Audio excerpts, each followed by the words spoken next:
Bom dia, pessoal! Começando mais um episódio da Super Lives, episódio 4.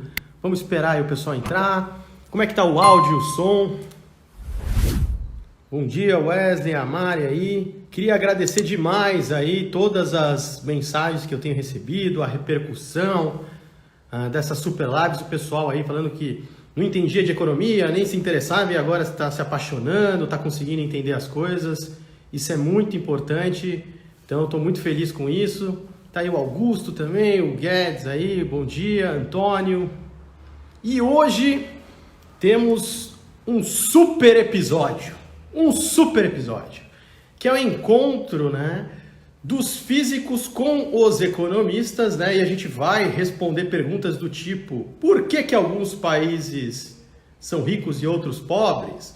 Por que alguns países eles conseguem gerar postos de trabalho, que pagam altos salários e outros não? E lembrando que lá no perfil da Taça Ether, todo dia ela está postando os principais insights das lives lá, numa sequência de stories bem organizado, muitos insights lá, uns gráficos, então dá uma olhada lá também, vale a pena conferir. E vamos aí com o aviãozinho, pessoal? Vai compartilhando aí para todo mundo que você acha que merece e que deveria ter acesso a esse conhecimento. O tema de hoje é um dos temas que eu tenho me dedicado nos últimos anos a estudar cada vez mais, assim, porque é um tema espetacular, muito apaixonante, e vocês vão ver. A gente fez uma jornada começando lá no primeiro episódio da origem da riqueza, crescimento econômico começando com a produtividade, o mundo livre, respeito à propriedade privada,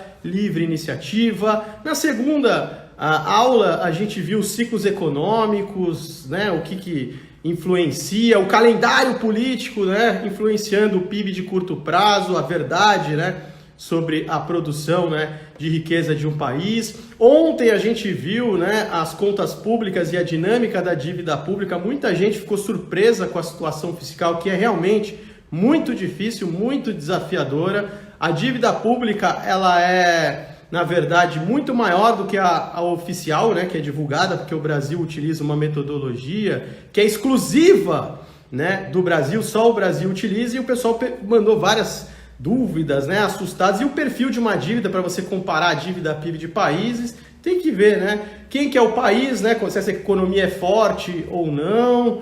Você tem que ver também o perfil da dívida, se ela é de prazo longo ou curto prazo, taxas de juros, enfim. A do Brasil é de curtíssimo prazo. Isso é muito preocupante também. Tem um perfil da dívida muito ruim quando a gente compara, com outros países, E hoje a gente vai, desvendar uma coisa muito importante, lembra que a gente tem trabalhado tanto isso, O que determina o crescimento de longo prazo de uma economia, Investimentos, você aumentar a capacidade instalada, e produtividade, você conseguir produzir mais com menos, em menos tempo, porque os recursos são escassos, você tem aí um limite de matéria-prima, limite de mão de obra, enfim, E hoje a gente vai pegar essa contribuição dos físicos. Então eu vou desligar aqui os comentários e a gente vai começar a ver agora os primeiros gráficos. Então, pessoal, essa turma de físicos, a gente tem que fazer a homenagem, Laszlo Barabasi, que é um húngaro, você tem o César Hidalgo, um chileno, e você tem o Ricardo Hausmann, um venezuelano, lá nos laboratórios do MIT e da Harvard. Eles estudam redes complexas, E nada mais é que redes complexas, é simplesmente você estudar o que é um sistema complexo. Sistema complexo é tudo aquilo que tem muitas partes que ficam interagindo entre si, competindo, cooperando entre si. Como, por exemplo, um organismo vivo é um sistema complexo, uma economia, o funcionamento de uma empresa, de uma cidade. E quando para você conseguir entender melhor o funcionamento de um sistema complexo, é muito mais importante você visualizar as interações entre as partes do que estudar as partes separadamente. Um exemplo simples para vocês pegarem aí didaticamente é um formigueiro. Um formigueiro, se você pegar um pedaço dele, você não entende. Agora, se você enxerga as interações entre as formigas, você consegue ver o funcionamento disso. E a forma de você enxergar um sistema complexo, essa parte aqui é uma introdução para vocês, para a gente chegar e estudar ainda hoje o que? A estrutura produtiva do Brasil, comparar com a experiência de outros países para você ver o que a gente poderia fazer para gerar mais postos de trabalho com altos salários, mais tecnologia, e tem assim uns pulos do gato e uns insights assim espetaculares hoje, por isso vão disparando aí o aviãozinho, pessoal.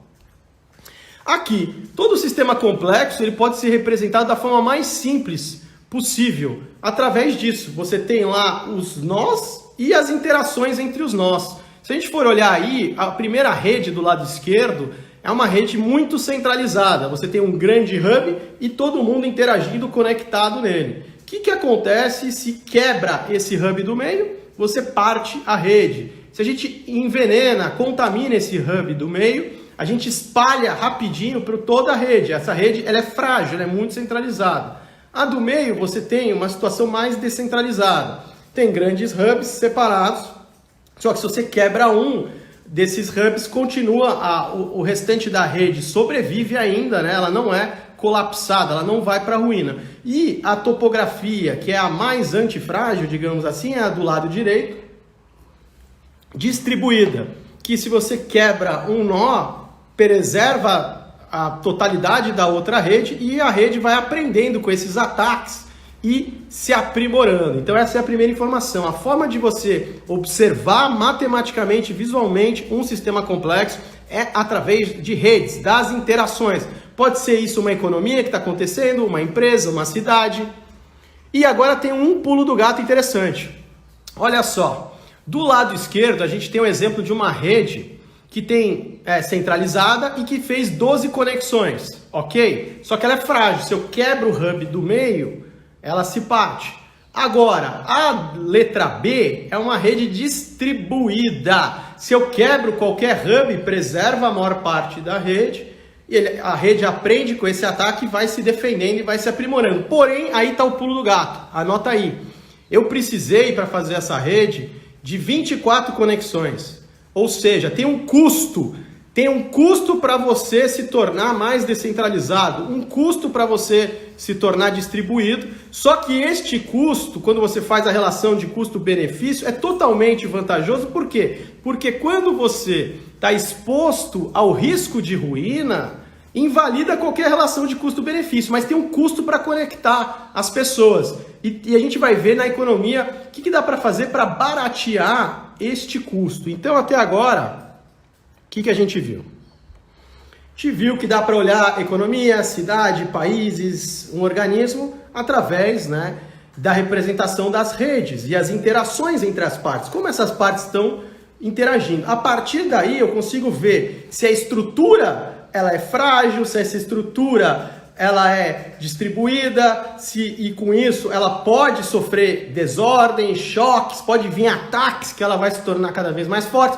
ou se ela é muito centralizada, como por exemplo o sistema financeiro mundial, dá um problema ali, você tem um efeito sistêmico em cascata, como a gente tem visto agora na questão do coronavírus, um mundo muito conectado e você tem centralizações tomando decisões, como o órgão mundial da saúde, a OMS, e aí espalha rápido os problemas, os danos coletivos, enfim. E agora, se segura na cadeira, que agora vai ser mind blow. O que esses cientistas, eles descobriram ao estudar as economias nessa ótica? O que faz um país rico e o que faz um país pobre? Os países ricos, então essa é a primeira informação, eles têm a capacidade de armazenar mais conhecimento e know-how para produzir os produtos e serviços. Ou seja, eles têm o conhecimento e o know-how que permite eles produzirem produtos e serviços dos mais variados e principalmente os de maior valor agregado. E quais são os de maior valor agregado? São aqueles que exigem múltiplas divisões do trabalho, ou seja, que tem muita tecnologia e etapas envolvidas. Isso gera um valor agregado, como por exemplo, fabricar aviões, chips de computador, etc. E agora, olha só, outra descoberta que aí é espetacular. Eles também descobriram que, primeira informação importante, todo ser humano tem um limite para armazenar informações e processá-las. Armazenar informações e processá-las. Tem um limite. É como se fosse um computador, você chega naquele limite de processamento, acabou, não tem como. Então todo ser humano tem esse limite. Isso é chamado de person byte. E agora outro pulo do gato espetacular. Toda empresa também tem um limite para armazenar e processar informações. Isso é chamado de firm byte. Aí tem um gráfico, olha só que interessante.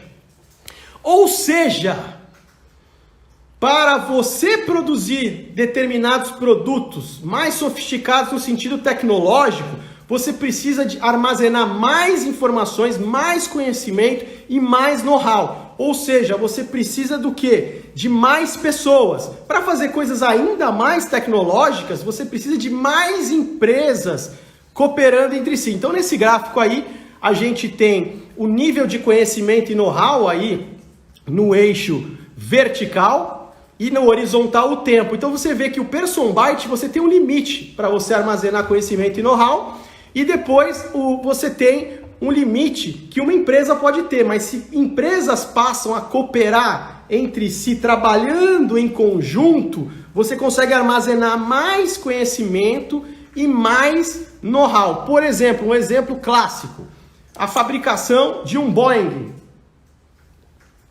Várias peças do Boeing são produzidas em diversos pontos do planeta por diferentes empresas. E a gente só consegue armazenar o conhecimento e know-how para produzir um Boeing, por exemplo, um avião, com uma aliança entre essas empresas, trabalhando, cooperando entre si, formando o quê? Uma grande rede. Então, a primeira informação importante, o grande insight dos físicos é: para um país conseguir armazenar tanto conhecimento e know-how, eles precisam o quê? Das pessoas cooperando entre si e das empresas cooperando entre elas também, formando o quê? Uma grande rede conectada, porque temos um limite que restringe uma pessoa a armazenar e processar informações, conhecimento e as empresas também. Isso também explica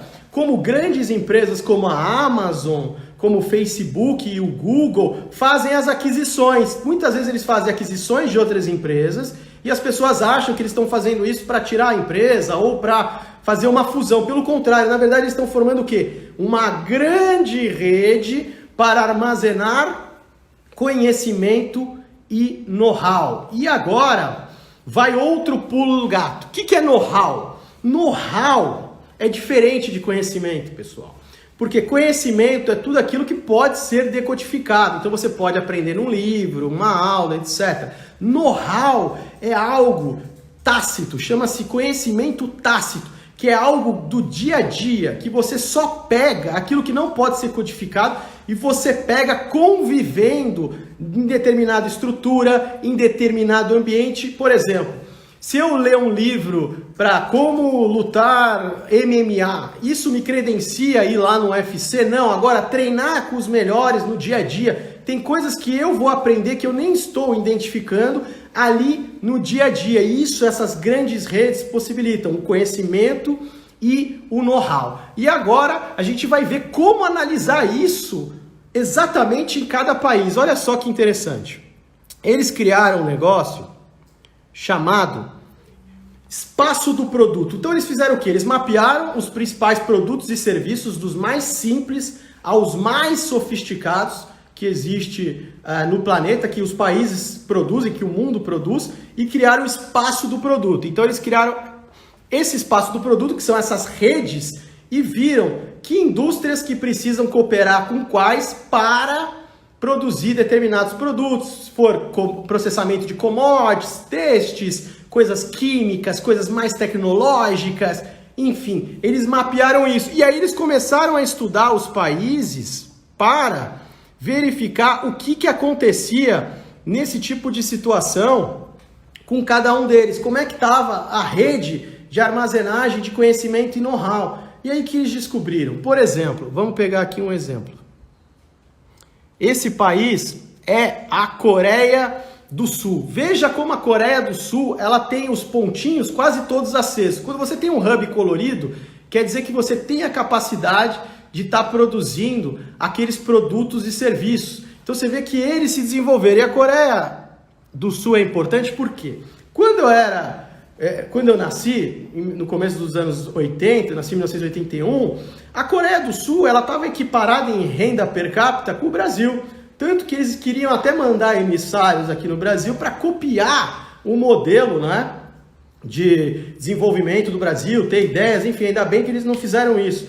E eles investiram numa estrutura produtiva que é diversificada e principalmente, né, formato de educação que esses países conseguem se tornar mais tecnológicos. Não é que eles são mais inteligentes, não é que eles têm algo acima, etc., da educação. Pelo contrário, um dos pontos é como trabalhar em equipe, como trabalhar de forma cooperativa. E aí vai outro pulo do gato, que é espetacular. Sabe, tá vendo a redezinha aqui? Que você tem as conexões?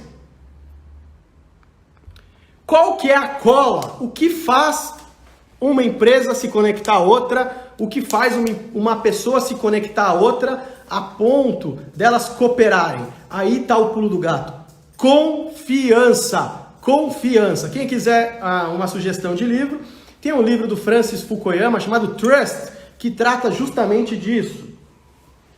Então, países que sofrem com corrupção, desilusão, no sentido de que você fala, esse país não tem jeito, todo mundo é ladrão, ninguém presta, ninguém nada, você quebra esse elo de confiança, as pessoas não cooperam entre si e muito menos as empresas. Então a corrupção, dentre todos os males que prejudica, ela mata em cheio também qualquer possibilidade de você formar uma rede conectada para armazenar esse conhecimento e este know-how. E países como o Brasil, infelizmente, olha, vamos botar aqui o do Brasil. Aqui a Malásia. Aqui. Coreia do Sul, olha só, Coreia do Sul bem... Não dá para enxergar. Não dá para enxergar, né? Não. Esse é o Brasil. Não dá para enxergar, depois eu vou botar para vocês. O que é o do Brasil? Infelizmente, o do Brasil, o espaço do produto, o Brasil é muito voltado a produtos, né, naturais, né, processamento de commodities. E o tipo de estrutura que emerge disso é espaçada. É um país que não está com uma estrutura produtiva conectada. Então você não tem múltiplas divisões do trabalho. Então, basicamente, se você analisar o Brasil não tem uma economia com alto grau de complexidade. Pelo contrário, é focado em produção de commodities e serviços não sofisticados. Serviços não sofisticados, por exemplo, bares, restaurantes, serviços sofisticados aí já seria algo como serviços financeiros, enfim.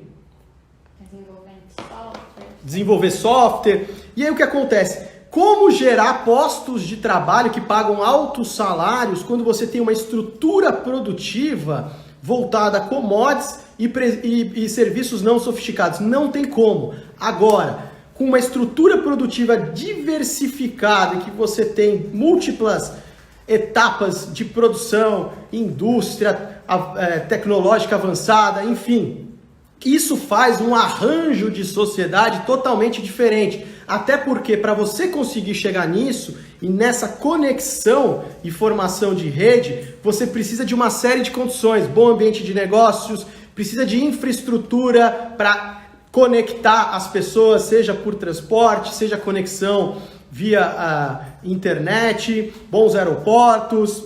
Você precisa de regras claras, segurança jurídica, respeito à propriedade privada. Você precisa praticamente eliminar burocracias, enfim.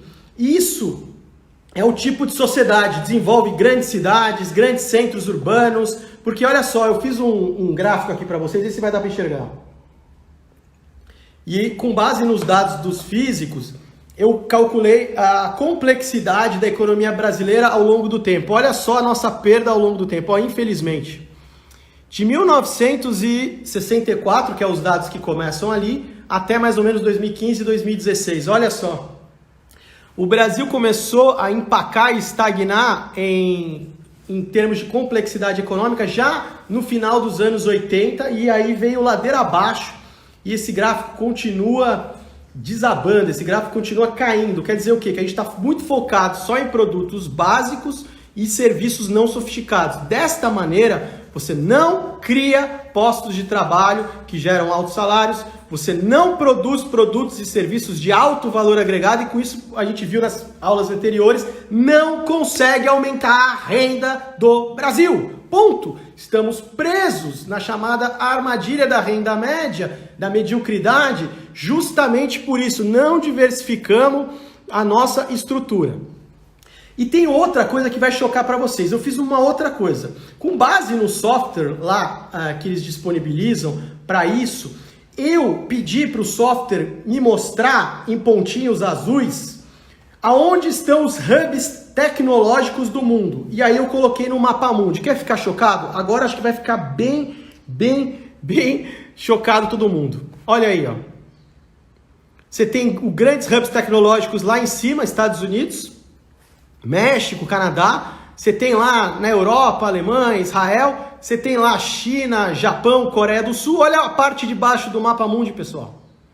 Pontinhos azuis são hubs tecnológicos, hubs para produzir máquinas, equipamentos. Olha só, tudo apagado. Tudo apagado.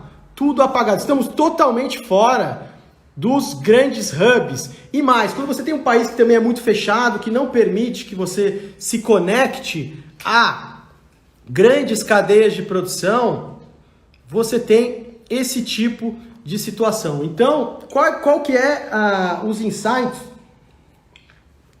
que são muito importantes, que os físicos trouxeram para nós? Então, em primeiro lugar, para você conhecer a estrutura produtiva de uma nação, você também tem como verificar o chamado DNA, ver quanto de conhecimento está acumulado e know-how naquele país. Para isso você olha a pauta de exportações. Quando você olha a pauta de exportações do Brasil, você vê o quê? Você vê apenas produtos básicos como minério de ferro, produtos agrícolas, enfim. Olha a pauta de exportações, por exemplo, da Coreia do Sul. Você vai ver produtos tecnológicos, química fina, ou seja, produtos de alto valor agregado. E é uma grande armadilha. Por quê? Quando você tem ciclos das commodities favoráveis, esses países que são muito voltados, aí, que tem muitos recursos naturais, eles caem na armadilha e ficam focados apenas nisso. E não diversificam a sua estrutura produtiva, e o tipo de sociedade que vai emergir é uma sociedade desconectada, que não precisa de grandes avanços em infraestrutura, que vai gerar postos de trabalho que não pagam altos salários, pelo contrário. E tem países que têm recursos naturais, mas eles procuraram diversificar. Por exemplo, vamos citar, Noruega fez o fundo deles lá, do petróleo, do gás, tentando incentivar empreendedorismo, diversificar a estrutura produtiva. Outro país que também procurou diversificar, a própria Austrália, através de serviços financeiros, que são serviços sofisticados. Enfim, este é o grande drama do Brasil. Mas o principal insight que eu acho que as redes complexas trazem para a economia é: você não precisa de mentes geniais individuais. Então não adianta ser um país que tem um monte de gênio. O que o país precisa é se conectar a ponto de formar uma grande mente coletiva genial. Então a produtividade do trabalhador não é um processo individual, é um processo coletivo. Não adianta botar a culpa, o trabalhador brasileiro, ele é improdutivo. Ele vai continuar sendo improdutivo comparado com outros países, justamente porque a estrutura que ele está inserido é uma estrutura que não permite ganhos de produtividade. Não permite. Por exemplo, você tem bares, restaurantes, são atividades importantes, mas quantas divisões do trabalho você tem aí? Agora, para você produzir chips de computador, para produzir carro, produzir aviões, helicópteros, para produzir inteligência artificial, impressora 3D, quantas múltiplas etapas e quanta cooperação entre empresas precisa para fazer o software, para fazer a bateria, para fazer, enfim. Por quê? Porque o grande pulo do gato justamente é esse, que o conhecimento, a informação e o processamento de informações é limitado no ser humano ao chamado person byte e nas empresas ao chamado firm byte. Você não consegue produzir coisas complexas e de alto valor agregado sozinho, essa é a mensagem. Você precisa se conectar, você precisa formar alianças, você precisa formar uma grande rede para você armazenar o conhecimento e o know-how necessário para você chegar nesses produtos. E outro ponto muito importante é que atividades de baixa complexidade, que é o que o Brasil tem se dedicado, o tipo de sociedade que emerge é o tipo de sociedade desconectada, infraestrutura precária e o pior, se você tem casos de corrupção, isso emperra o mecanismo essencial das redes, que é justamente o que as pessoas se conectarem, não é? E outro ponto interessante, vou abrir agora um pouquinho os comentários, é que eles estudaram, inclusive, questões de meritocracia.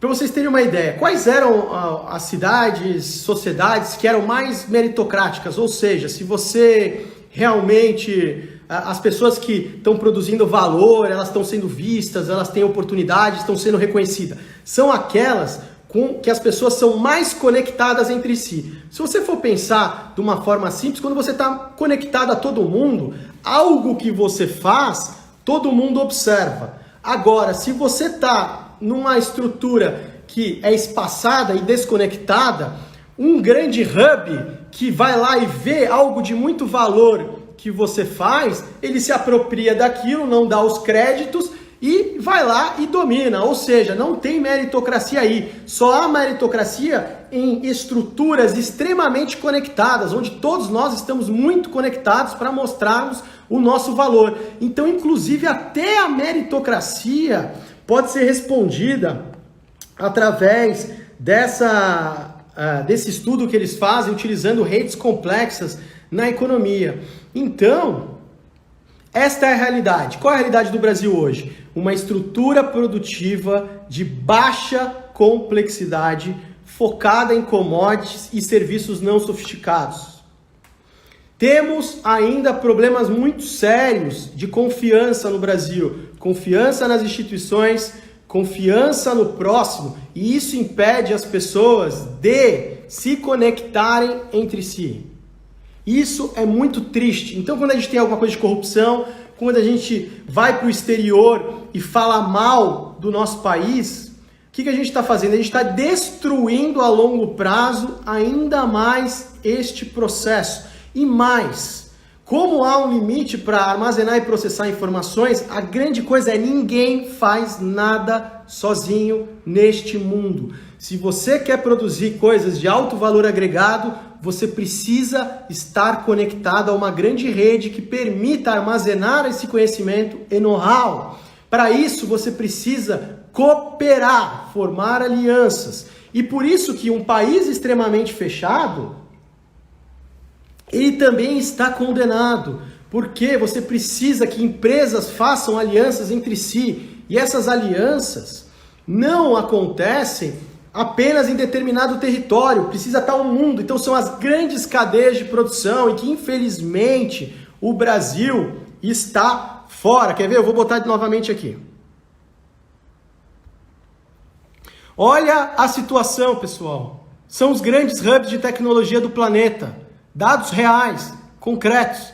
Cadê a gente? Estamos lá apagado embaixo.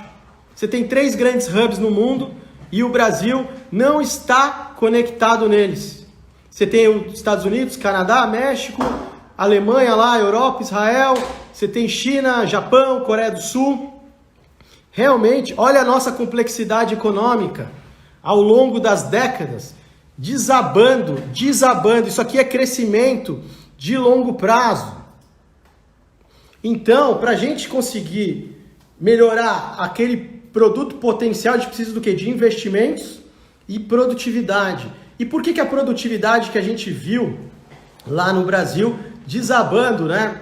Justamente porque as atividades e a estrutura produtiva nossa atual não tem como você ter ganhos de produtividade. Não tem como. São serviços não sofisticados e produtos, né, produção voltada para produtos agrícolas. Então, realmente, deixa eu ver o pessoal fazendo algumas perguntas. O pessoal perguntando se eu me envolveria com a política. Jamais. A Austrália, ela está diversificando, ela é muito voltada em produtos naturais também, como por exemplo minério de ferro, mas ela investiu muito em diversificar para serviços sofisticados.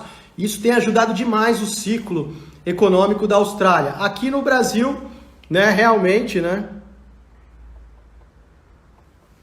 a gente infelizmente está nessa estrutura produtiva de baixa diversificação.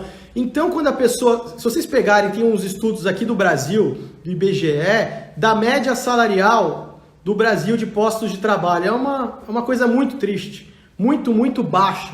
Para você aumentar salários, você precisa o quê? De ganhos de produtividade, senão aquilo se torna insustentável. Porque quando você aumenta o salário sem subir a produtividade, quer dizer o quê? Quer dizer que você está pagando cada vez mais para os trabalhadores, mas a produção não vem crescendo. Você não está gerando ali renda e você está espremendo as margens da empresa até tornar o processo inviável. Então, aquilo não se sustenta, é uma questão de tempo para aquilo não se sustentar. Agora, quando você tem junto com a produtividade, os salários podem subir o máximo. Por exemplo, quanto que vai ganhar um cara que fala assim, o pessoal tem muito receio de falar de automação, robôs e tal, mas quanto que o cara que cuida e faz a manutenção do robô, do software do robô, as peças do robô, ele vai ganhar comparado com um posto de trabalho de um serviço não sofisticado. Então, realmente tem uma diferença aí brutal.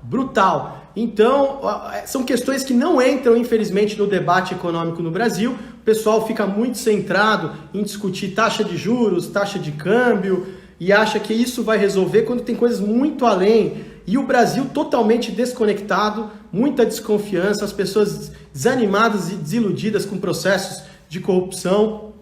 Enfim, enquanto isso, a gente não consegue armazenar conhecimento e know-how para desenvolver tecnologias e inovações, que são essenciais para o quê? Para o aumento da produtividade. Desde a primeira aula, eu explicando isso para vocês, como começa o crescimento econômico sustentável, a geração de riqueza, e que passa justamente pelo ser humano, através da sua habilidade, da sua capacidade de imaginação, conseguir vencer a nossa maior restrição. Qual a nossa maior restrição? Os recursos são escassos, seja o tempo, seja as matérias-primas, tudo são escassos. Então, como produzir cada vez mais com menos, criar novos produtos, novos mercados, novos serviços e com isso aumentar de forma sustentável e contínua a renda dos países, a renda das pessoas. Então, realmente é complicado. Depois a Tatá vai colocar nos insights delas esses gráficos, porque tem uma experiência muito, para finalizar aqui, bem interessante. Deixa eu ver se eu consigo achar, vai. Esse aqui é a Malásia de 1995. A Malásia de 1995 ela era meio parecida com o Brasil também.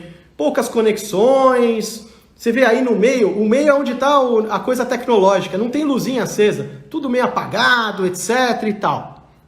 O que aconteceu com a Malásia em 2017? Olha só. Acende uma série de luzes. Os caras começaram a produzir alta tecnologia ali. E aí vem a pergunta, é porque eles fizeram grandes investimentos em educação, coisas mirabolantes? Não, simplesmente eles começaram a desenvolver a maior habilidade que o ser humano pode desenvolver, trabalhar em equipe, conectar empresas, criar alianças entre empresas, as empresas deles se conectarem a grandes cadeias de produção e aí se conectar numa rede que está armazenada lá, muita informação e muito know-how, não é? Lembrando que know-how é um conhecimento que não pode ser decodificado, não adianta mandar um livro, uma apostila para o cara tem que estar inserido naquilo no dia a dia. e ele vai aprender coisas que não podem ser decodificadas e que nem ele vai explicar. Isso é conhecimento tácito, isso falta muito, muito, muito no Brasil também, infelizmente. Vamos abrir aqui de novo os comentários. Todos esses dados aí são disponíveis tanto nos laboratórios do MIT e da Harvard de estudos de complexidade econômicas, e isso explica porque a nossa produtividade é extremamente baixa e vai continuar extremamente baixa enquanto a gente não permitir que o arranjo lá da primeira aula do mundo livre floresça, emerja no Brasil, que é o quê? Respeito à propriedade privada, incentivo à livre iniciativa dos empreendedores, permitir que as pessoas façam uma série, incentivar a competição, a concorrência, no sentido que tenha vários experimentos de empreendedores simultaneamente para ofertar cada vez mais melhores produtos e serviços. Você ter uma abertura do país, no sentido de permitir que as empresas formem alianças, se conectem às grandes cadeias de produção, a soberania do consumidor e não uma defesa de empresas ineficientes, né? Permitir que o consumidor ele possa comprar dos melhores produtores do planeta, assim como empresas também possam comprar seus insumos dos melhores produtores do planeta, sem burocracia, sem impedimentos, sem uma canetada, sem nada disso, porque senão fala, não, você precisa disso e aquilo, e mais, não é? Criar uma estrutura no país que permita que as pessoas voltem a confiar uma nas outras, que as pessoas possam confiar nas instituições. Para isso, em momentos de crise, de estresse, de desordem, é aí que as estruturas e as instituições têm que se mostrar fortes, e não retrocessos contra liberdades individuais, aumento de intervencionismo, enfim. Enquanto isso não acontecer, porque é igual um investimento, né? Que você tem que ter uma carteira, né? Um portfólio bem diversificado, você tem que diversificar também a sua estrutura produtiva. E outra questão interessante é que quanto mais tecnologia você desenvolve e armazena na rede daquele país, mais fácil é de você criar novas coisas. Por exemplo, essa questão aí, uma corrida para construir ventiladores respiratórios ou outras coisas. Os próprios físicos que fizeram o estudo e falaram, olha, tais países têm essa estrutura produtiva e com um simples ajuste, em uma semana eles conseguem produzir. Por exemplo, o Elon Musk, ele conseguiu lá com a fábrica, lá, a planta da fábrica da Tesla, conseguiu lá fabricar também ventiladores. Enfim, quanto mais tecnologia, conhecimento e know-how você armazena, mais fácil de você produzir novas coisas, mais fácil de você criar novos mercados, novos produtos e serviços, porque o mundo precisa disso para quê? Ter um contínuo aumento de renda e de bem-estar. Porque no mundo livre, qual que é o foco? É solucionar o problema das pessoas e tornar a vida das pessoas melhor. E a tecnologia, quando conecta as pessoas, torna a vida das pessoas também melhor. Então, a frase de hoje, para a gente finalizar, pessoal, é que a produtividade é um processo coletivo. Chega de botar na conta individual do trabalhador. Falar, esse cara não tem estudo, esse cara não sei o que lá. Porque mesmo um cara com um estudo precário, se você insere ele numa estrutura produtiva coletiva, graças a esse processo de conhecimento armazenado e know-how, conhecimento tácito, em algumas semanas o cara está produzindo igual a todos os demais. Porque o que importa, olha só, olha que coisa maravilhosa do sistema complexo. Num sistema complexo, que é uma economia, um país, uma empresa, o que importa são as interações entre as partes e não as partes em si.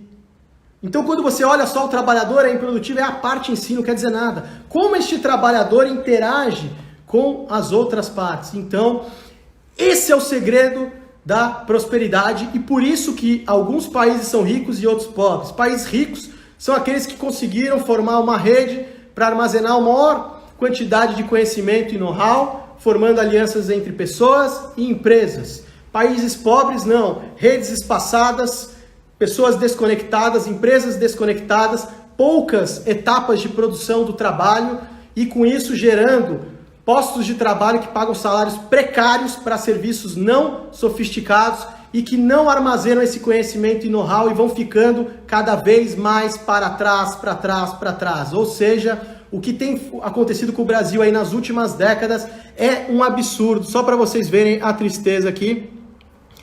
Gráfico da complexidade econômica da nossa estrutura produtiva que eu calculei. Uma ladeira abaixo, estagnado aí desde os anos 80. Então vai fazer quase 40 anos que a gente vem, né, caindo, né, em termos disso, e a gente vê um retrocesso, não é? A gente não vê incentivo ao empreendedorismo, não vê o incentivo ao respeito à propriedade privada, segurança jurídica, e do lado lá dos governantes, vocês viram o que eles têm feito com o nosso dinheiro. Não existe dinheiro do governo, o dinheiro é do pagador de impostos. Está faltando, eles torram o dinheiro, ainda falta, vão se endividando ainda mais e querem cada vez mais, já cogitando até aumento da carga tributária. Então é isso, pessoal. A produtividade é um processo coletivo. E na aula de amanhã, e ao último episódio dessa Super Lives de Economia, a gente vai tratar do mercado financeiro na economia. Qual que é o papel do mercado financeiro na economia? Então a gente vai falar do papel da Bolsa de Valores, a gente vai falar da dinâmica do dólar em relação às contas externas, o mercado de renda fixa, tudo que vocês possam imaginar de como o mercado financeiro é inserido na economia, para a gente fechar essa nossa longa jornada aí de 5 dias de muito conteúdo. Então é isso aí, pessoal. Espero que vocês tenham gostado. A produtividade é um processo coletivo, a gente tem que recuperar também a confiança no país, que é a cola das redes, né? Para as pessoas voltarem a se conectar, tem que se conectar a outros cadeias de produção no mundo, enfim, isso só com o arranjo do mundo livre, que permite aí o tipo de sociedade que a gente tanto espera e que gera aí postos de trabalho de elevados salários, grandes centros urbanos, infraestrutura impecável, enfim. É isso aí, pessoal. Grande abraço de coração mais uma vez. Nos vemos amanhã, 8h35, e daqui a pouco a Tatá divulga aí os insights lá no Instagram dela. Valeu e até a próxima!